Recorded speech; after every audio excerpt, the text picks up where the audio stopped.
ये जितने भी साथी हैं वो साइड में अपनी अपनी बात करना, एक बार चुप होकर सुनो भाई, एक बार सारे चुप होकर सुनो।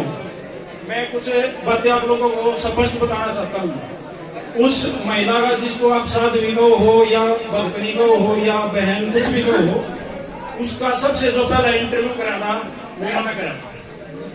और जब मैंने वो इंटरव्यू कराया 10 दिन से उसके मेरे पास फोन आओ थे, उसके जो भी है, जिसको आप उसके काम करनी है, गुरु के गैस को या उसके भगत गैस को, तो मैं 10 दिन के बाद मैं एक दिन चला गया, क्योंकि पिछले 2 महीने से मोखरा गांव में ये चल रहा था, नहीं चल रहा था, गाँव गवा है, 2 महीने से झाड़ा लग रहा था। और 50% 100 नहीं कहूंगा, 50% घरों में महिलाएं आदमी जो अंधविश्वास को मानते उड़े झाड़ा लगाने पे गए हैं। नहीं गए हो तो भाई बताओ, झाड़ा लगाने गए हैं। उसके बाद अगली बात भाई यह है, मैंने जब उसका इंटरव्यू लिया, कई आदमियों ने कहा, मैंने उससे पैसे लिए और मैंने बाबा जी ने भी कहा, गुरु जी प्रणाम। बाबा जी ने कहा कि भाई एक पत्तल चाट। जब मैं 100 किलोमीटर दूर हूँ, उसका फोन आव है, अगर मैं उससे ये कहूँ भाई मैं मोखरान में मेरा तो 3000 का तेल चलेगा, मैं तो रहूंगा, मैं क्यों तेल फूकू, मेरी बुआ की छोड़ी भाई। अगर मैं उसको एक्सपोज करूं, पूरे इंटरव्यू में मैंने 10 बार एक बात बोली है, ये कहूंगे ये अंधविश्वास है, यहाँ मत आओ। मैंने इंटरव्यू में ये बोला, अगर आप सही हो, अगर आप सही हो, आपके, उसने बोला मेरा हस्बैंड डॉक्टर है, मैं बोला आपके हस्बैंड ने डॉक्टर की डिग्री पाने के लिए कितनी मेहनत करी, डॉक्टर की डिग्री पाने के लिए उन्होंने कई साल अपने जीवन के अहम पढ़ाई में लगाए, जब जाके डॉक्टर बने तब जाके वो इलाज कर रहे हैं। आप कितने पढ़ी लिखी हो, वो बोला मैं 8 पढ़ रही हूँ, 8 पढ़ी हो रही, डॉक्टर बन के 45 वाली बात से गजब की बात है। उसके बाद मैंने उसको इंटरव्यू में ये कहा कि भाई फिर तो पीजीआई में बैठ जाओ आप, जो हमारा रोहतक पीजीआई है उसके मेन गेट पर इनको बिठा दो, जो भी पेशेंट आवे इनका झाड़ा लगाओ, वापस भेज दो, वो ठीक हो जाएंगे। बात यहाँ तक थी, मैंने मना नहीं किया, मैंने उससे पैसे नहीं लिए, मैंने उससे 3000 रुपए लिए। यहाँ एक वो बंदा मौजूद भी है, थोड़ी देर पहले आया था, उसने मेरे को ये बताया था, मैंने उसको खुल के बोला था मैं आऊंगा, मेरी गाड़ी का तेल लगेगा, टोल लगेगी, मैं ले आऊंगा। और अगर कोई मैंने ईपी 100 किलोमीटर दूर बुला होगा, भाई मेरी वो बात नहीं है, मैं वहां पे 2-3 हजार रुपये लगा के उसका इंटरव्यू लेने जाए। यूट्यूब यहाँ 50 यूट्यूबर भाई बैठे हैं, अगर इस यूट्यूब से गाड़ी का तेल का भी पूरा फट जा तो भाई मैं मान जाऊंगा। अगर वो एक भी कह दे मेरे लाख रुपया है, 10-20 हजार रुपया है, उसमें एक बंदा हम साथ रखा, उसकी तनख्वाह भी पूरी नहीं पाटती। कोई दूर बुलाव है, बाबा जी भी अगर मेरे को 100 किलोमीटर दूर कोत कला बुलाओगे तो मैं हाथ जोड़ के निवेदन करूंगा, गुरु जी मेरा तेल पानी आपने देना पड़ेगा जी, मैं ये रिक्वेस्ट करता हूँ जहां मेरे को लगता है। लेकिन जब मैं कबड्डी का इंटरव्यू लेने जाता हूँ, मैं किसी से 1 रुपया नहीं लेता, कोई आगे कह दो मेरे से नहीं। दूसरी बात, मैंने हर इंटरव्यू में एक बुढ़िया वहां आई हुई थी, मैंने उस सब जानते हैं वो सिलुगल हरियाणा का स्टार कबड्डी खिलाड़ी है, उसकी नानी आई हुई थी, उसका नाना, उसके और पूरा परिवार। मैंने उससे बोला आंटी जी आपको क्या प्रॉब्लम है, अब वो कह रही है भाई मेरे को दिखता नहीं है।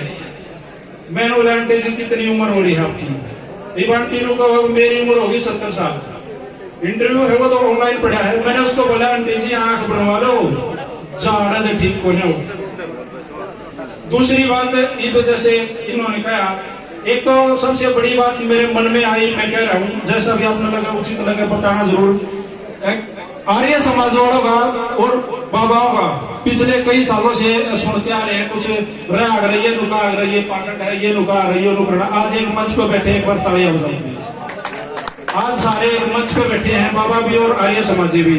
दूसरी बात, गुरु शुक्राचार्य, सॉरी संत क्या नाम है सर मैं भूल गया, सुखराय नाथ जी, इन्होंने आके ये मुद्दा उठाया कि भाई मोखरा गांव से ये जो साधु वेश को उठाना है, यहाँ से इसको भगाना है। तो गुरुजी मेरी एक आपसे निवेदन है, रिक्वेस्ट है, मोखरा गांव लगभग 30,000-35,000 की पॉपुलेशन का गांव है, 4 पंचायतें, सरपंच है और घर का तो प्रधान जो है वो हमारा घर का है। हम दूर दूर तक फैसले करवाने जाते हैं। जैसे 2 मिनट पहले संदीप भाई ने बताया था कि भाई मोखरा गांव ही इस चीज को खत्म करना चाहोगा तो पूरा मोखरा गांव इकट्ठा हो, हमें कमेटी बनावा, सारे पांड्या मत सभी जातियों में से, क्योंकि अपने गांव में 36 जाति हैं और सबका भाईचारा है। हम इसको अगर इसके ऊपर विचार गांव करें तो इससे बेस्ट कुछ नहीं होगा। और इस धरती में गुरुजी आप आए, आर्य समाज आया, क्योंकि ये भी संतों की धरती है। हमारे गांव के चारों तरफ हमारे देवताओं के मंदिर है। दादा मालदेव जी है, बाबा दूधाधारी जी है, बाबा रोजाड़ा है। चारों तरफ से हम संतों के तपोभूमि से घिरे हुए हैं, उनके आशीर्वाद के नीचे हैं। और आज आप आए, आपका भी इस गांव में स्वागत है जी, वेलकम है। और भाई फिर वही बात है, इस गांव के युवाओं ने और इस गांव के बुजुर्गों ने मिलकर ये फैसला करना है कि उसको कब निकालना है या नहीं निकालना है। और ये फैसला गांव से ही होगा। अगर कोई और आगे हमें नूकेगा ना भाई ये हटानी है, उसको टिकाना है, ये करना है, तो झगड़ा भी उसका है भाई। भाईचारा बनाकर रखो, वो जो उसको लेकर है वो भी अपने भाई हैं, और सबको मिल बांट के उनसे बात करनी है। हमने उनसे बात करके उनको बनाना है, हाथ जोड़ेंगे, पैर पकड़ेंगे और जैसे जो होगा वो करेंगे। प्लीज समझ के लो इस बात को और सारे समझ जाओ इस बात में। तो गुरुजी गांव की धरती पर आने के लिए आपका स्वागत और सबको वेलकम, प्रणाम जी।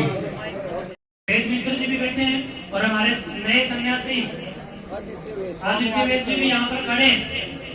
हम सब केवल यही एक टीस लेकर के आए हैं कि मोखरा गांव का नाम जिस प्रकार जाना जाता था साक्षी के साथ, उसी साक्षी के साथ जो पवित्रतम एक खुशबू यहाँ से निकली उसी साक्षी बने, बस। और हमारा कोई भेद नहीं है।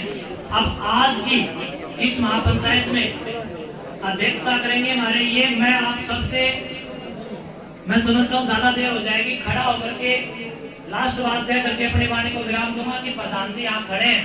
एक बार मंच पर मेरे को प्रधान जी इस बात का वचन दे दें कि प्रधान जी का एक दिन में इस पाखंड पर आप रोक लगा दोगे, नहीं तो फिर अगली प्रक्रिया और बड़ी। एक तो हम इस बात से माफी मांगते हैं और ये समाज से जो हमारे पीछे बाढ़ निकल गया हो तो हम आज हमारे यहाँ पे आराधनीय रहेंगे।